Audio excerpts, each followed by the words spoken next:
Alright, so we're here starting our day at Kanazawa Station, and we're going to meet Tengumai, a local sake brewery company, to get a private tour of their brewery facility.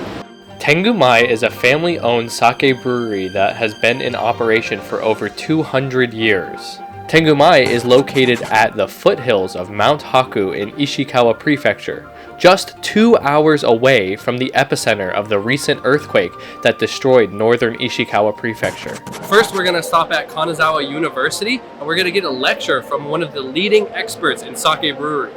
In Japan, if you have even one sip of alcohol, you cannot drive. So today we're taking this really nice bus, which has all been organized by Kanzawa Adventures and paid for by the Kanazawa City Tax Bureau to help educate people on Japanese culture.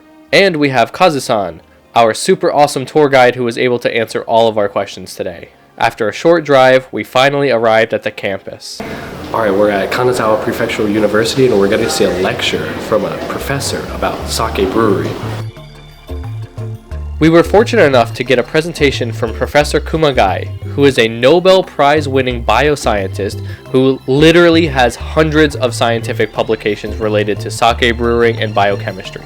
So it was really cool because he told us lots of things related to the culture of sake, but he also went really deep into the science of how sake is brewed and how it's different from other alcohols like beer and wine in its use of koji, which is a rice that is inoculated with mold, which causes the fermentation process that creates the alcohol. After the presentation at the university, we headed to Tengumai Sake Brewery.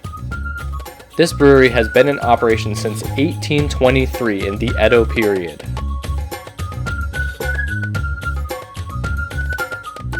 We met the owner and learned a bit about the brewery's history, and we even got to taste the koji rice mold that is used here at the brewery.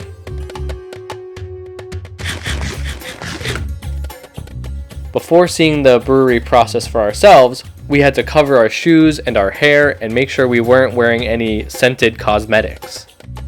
Everywhere you looked inside the brewery, there was something bubbling or boiling. It felt like being in a mad scientist laboratory with all the gadgets and gizmos around.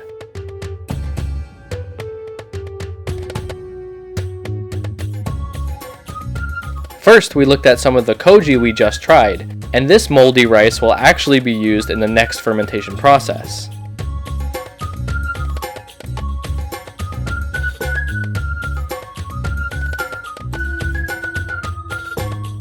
I think we spooked the guy here who was actually working to steam and inoculate the next batch of rice to make the koji.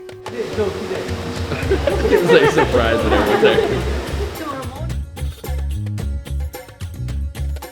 Next, we went upstairs. Well, sort of. We really went up a level to see the top of these giant vats that are fermenting the rice.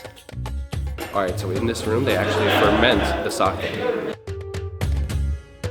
Each of the giant vats were at a different stage in the fermentation process. Some of them were soupy and bubbling, and others were thick like oatmeal. And a few of the vats smelled really strong. It was kind of a mix between sweet and sour, and it kind of reminded me of apple cider. The vats need to be stirred every day to ensure the fermentation process continues, and it might seem like a fun job, but this stuff is really thick. I can't imagine doing this for like an 8-hour shift. You from Noto Peninsula. We were also introduced to these two workers from northern Ishikawa who were invited to join the Tengumai brewery team after the town's sake brewery got completely destroyed in the New Year's earthquake just a few months ago. Luckily, the rice survived as well and was transported to Tengumai brewery where it is now being turned into sake. They're very grateful for the opportunity to continue working after the tragedy. Oh, and their father and son.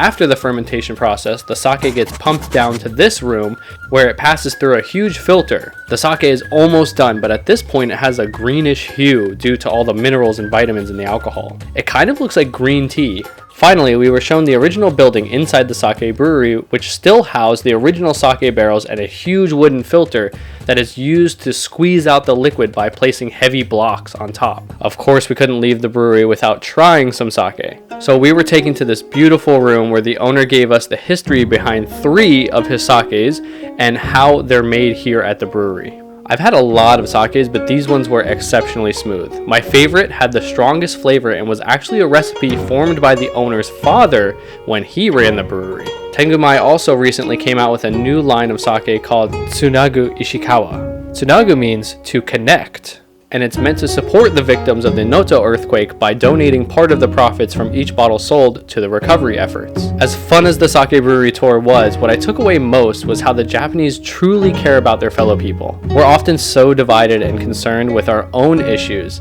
that I think we can really learn something about the way the Japanese people react quickly and sincerely to help each other in times of need. Whether it's through a donation or volunteering or even just giving someone a second chance, these are the things that really make a difference.